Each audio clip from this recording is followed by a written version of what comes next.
আসসালামু আলাইকুম ওরহমতুল্লাহ। প্রিয় এসএসসি ব্যাচ, কেমন আছো সবাই? আশা করছি সবাই ভালো আছো, আলহামদুলিল্লাহ। তো আজকে ভাইয়া একটা নতুন সাজেশন ভিডিও নিয়ে আবারও হাজির হয়েছি। আমি রাফিদ। এসএসসি বায়োলজির আজকে তৃতীয় অধ্যায় কোষ বিভাজনের সাজেশন নিয়ে আজকে আমরা কথা বলবো ইনশাআল্লাহ। আমরা জানি যে কোষ বিভাজন চ্যাপ্টারটা খুবই ছোট্ট একটা চ্যাপ্টার এবং হাতে গোনা দুইটা টপিক, শুধু মাইটোসিস আর মিওসিস। এবং এই মাইটোসিস আর মিওসিস থেকে আমাদের কোশ্চেন হয়, বোর্ড কোশ্চেনগুলোতে, ইভেন আমাদের এক কথায় আমাদের পরীক্ষার মধ্যে এই তৃতীয় অধ্যায় থেকে কোশ্চেন আসে।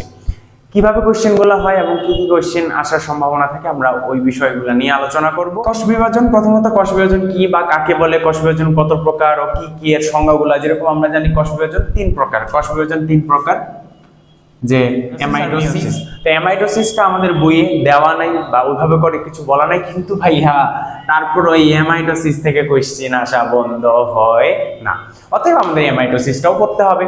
তো এটাকে আমরা প্রত্যক্ষ কোষ বিভাজন বলি, আমি এখানে লিখে রাখছি প্রত্যক্ষ কোষ বিভাজন। এই যে প্রত্যক্ষ কোষ বিভাজন বলা হয়, আমাদের খ নম্বরে কোশ্চেন হয় বা অনেক সময় ক নম্বরে চলে আসে মাইটোসিস কাকে বলে, মাইটোসিস কাকে বলে, মিওসিস কাকে বলে, কোষ বিভাজন কাকে বলে। এগুলো তো আমরা জানি, তাই না ভাইয়া? এগুলা আমাদের বই থেকে আমরা পড়ে নিব, আমাদের গাইড আছে।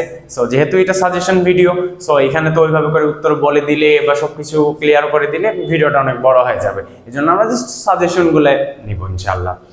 তো অ্যামাইটোসিস, এবং তারপরে আমরা এটা ক নাম্বারের জন্য, এবং ক নাম্বারের জন্য আরো ইম্পর্টেন্ট কোশ্চেন হচ্ছে ইন্টারফেজ কাকে বলে, ইন্টারফেজ কাকে বলে। তারপরে ক নাম্বারের জন্য আরো ইম্পর্টেন্ট হচ্ছে সাইটোকাইনেসিস, সাইটোকাইনেসিস। তারপরে হচ্ছে ক্যারিওকাইনেসিস। এগুলো তো আমরা জানি, তাই না ভাইয়া? ক্যারিওকাইনেসিস কাকে বলে? নিউক্লিয়াসের বিভাজন। সাইটোকাইনেসিস সাইটোপ্লাজমের বিভাজন। তারপর স্পিন্ডল যন্ত্র কাকে বলে, আকর্ষণ তন্ত্র কাকে বলে। এই প্রশ্নগুলো আমাদের ক নম্বরের জন্য এই অধ্যায় থেকে মাস্ট। ইন্টারফেজ, এই যে এই তিনটা খুবই খুবই খুবই খুবই খুবই ইম্পর্টেন্ট, খুব বেশি আসে। খ নম্বরের জন্য হাইলি ইম্পর্টেন্ট, মোটা দাগে একদম হট টপিক ভাই। সমীকরণিক কোষ বিভাজন বলতে কি বোঝায়, হ্রাসমূলক কোষ বিভাজন বলতে কি বোঝায়। সমীকরণিক কোষ বিভাজন কাকে বলি আমরা? মাইটোসিসকে আমরা সমীকরণিক কোষ বিভাজন বলি। আর হ্রাসমূলক কোষ বিভাজন কোনটা, সেটা হচ্ছে মিওসিসকে হ্রাসমূলক কোষ বিভাজন বলি। কেন মিওসিসকে হ্রাসমূলক কোষ বিভাজন বলি? কারণ এখানে অপত্য কোষের ক্রোমোজোম সংখ্যাটা অর্ধেক হয়ে যায়। কার অর্ধেক হয়ে যায়? মাতৃকোষের ক্রোমোজোম সংখ্যার অর্ধেক হয়ে যায়। ভাইয়া এটা কিন্তু ভুল করা যাবে না।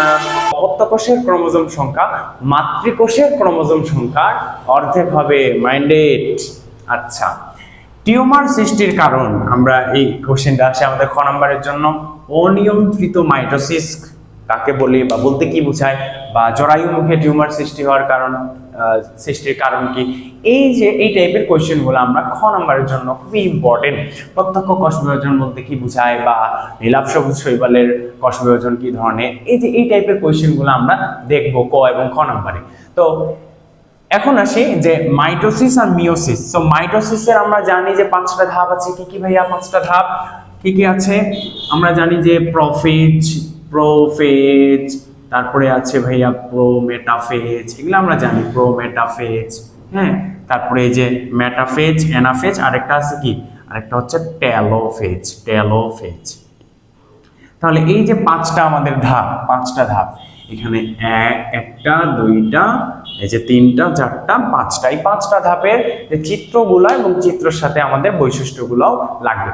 তবে এই পাঁচটা থেকে সব থেকে বেশি বহুবার বোর্ডে যেই কয়টা চিত্র বা যেই কয়টা ধাপ আসে, তন্মধ্যে সব থেকে ইম্পর্টেন্ট ধাপ হচ্ছে তৃতীয় ধাপ আর চতুর্থ ধাপ, অর্থাৎ মেটাফেজ, আরেকটা হচ্ছে অ্যানাফেজ।